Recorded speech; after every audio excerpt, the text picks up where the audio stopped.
Arik Gilbert's in the transfer portal. If someone walked up to you today, for instance, and they said, hey man, you hear about the latest with Arik Gilbert? You probably would have said, had you been at church and gone out to a restaurant to eat and you hadn't really checked your phone, you would have said, yeah man, can't believe it. Left LSU, going to Florida. And then the guy says, no.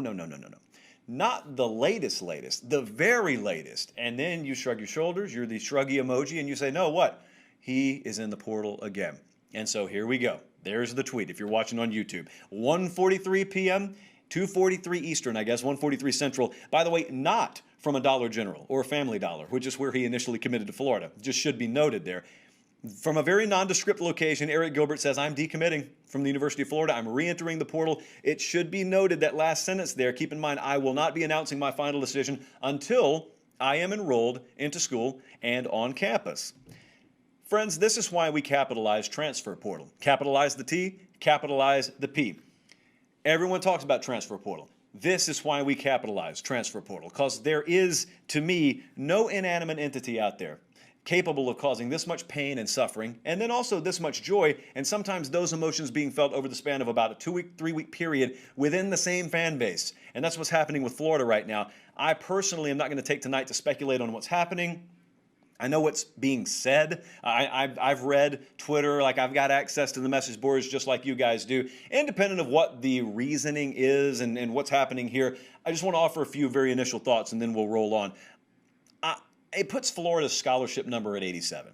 So there are two things in play here. Number one, as is the case with most programs, you don't really have to have that 85 nailed down until it's time to play in the fall. And secondly, so the first thing is you could just have some other post-spring attrition, and that could naturally get you down under 85. But the second thing is they don't really have to be there, because this year it's widely expected at some point amongst head coaches that the NCAA is going to soften that 85 scholarship cap because of the COVID year.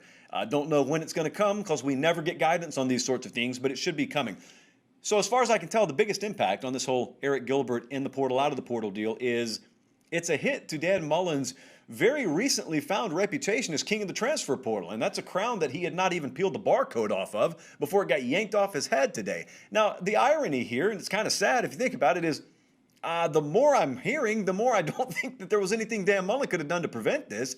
And so it's kind of, I think when all the details come out, if we do get them, I don't think history is going to look back on this as saying, boy, Dan Mullen really screwed up that Arik Gilbert situation. He lost Arik Gilbert. I don't think he lost him. I just think it ended up being a situation where they were never going to be able to have him. Obviously, they had what it took to get him on campus. To keep him on campus, a little bit different story. So again, that aside, those details will come out. We're not normally trying to be first around here to report stuff that's neck up in nature, let's say. But the irony here is I was looking through my DMs and I was looking through my email inbox in the copious amounts of free time, as it turns out, that I've had in the last hour of my life.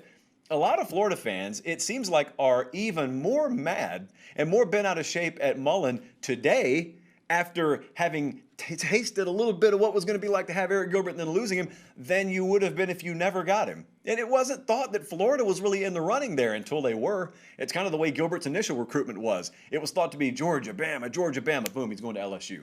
And then he's transferring out of LSU. It's going to be Georgia, maybe Alabama, probably Georgia. Yeah, he's going to Florida. Well, now he's out again, and no one knows. And I don't, to be honest with you, think Arik Gilbert even knows where he's going to land. And it may not even be at the forefront of the decision-making process right now. But it's a big deal. Now, make no mistake about it. This is a game changer. From a pure physical potential standpoint, Arik Gilbert's a guy that can change the outcome of a football game. He can turn an L into a W. That's a guy, as I told you last week, when he committed, I thought about all the close games that Florida figures to play any given year, most notably in Jacksonville when they play Georgia, and that spread's always under a touchdown. And you got a one-possession game either way, and you think about what he can do on 3rd and 2, 3rd and 7, goal line situations. He can stretch the field vertically.